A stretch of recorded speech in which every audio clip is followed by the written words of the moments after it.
still sleepy after waking up. Totally normal. Your brain needs time to fully boot up. This is called sleep inertia. When you wake up, your brain isn't 100% active yet, so you feel tired and foggy. It usually lasts 15 to 60 minutes, but longer if you're sleep deprived, or if you woke up during deep sleep. How to fight sleep inertia?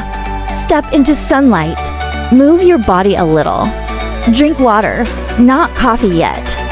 Your brain needs time, not magic.